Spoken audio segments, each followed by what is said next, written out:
தேவ பிரசன்னம்.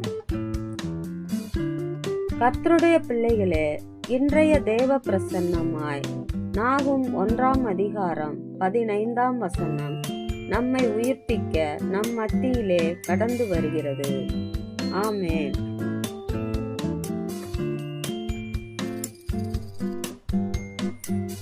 இதோ சமாதானத்தை கூறுகிற சுவிசேஷகனுடைய கால்கள் மலைகளின் மேல் வருகிறது. யூதாவே, உன் பண்டிகைகளை ஆசரி, உன் பொருத்தனைகளை செலுத்து. துஷ்டன் இனி உன் வழியாய் கடந்து வருவதில்லை. அவன் முழுவதும் சங்கரிக்கப்பட்டான். ஆமென்.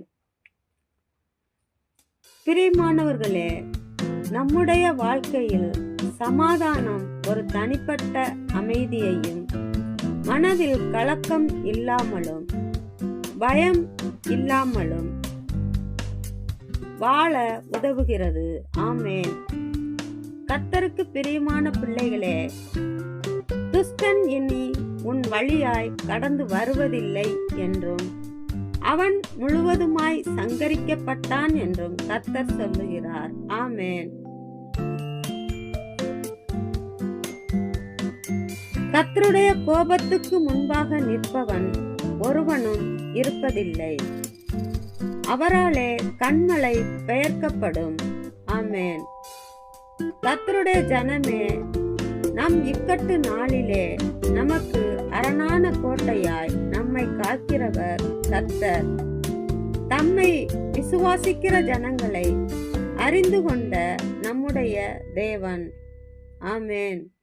ஆகையால் கர்த்தருடைய பிள்ளைகளே, கர்த்தருக்குள் களி கூறுவோம். நாம் வேண்டிய பொருத்தனைகளை உண்மையாய் கர்த்தருக்கு சமாதானத்துடனும் சந்தோஷத்துடனும் செலுத்துவோம்.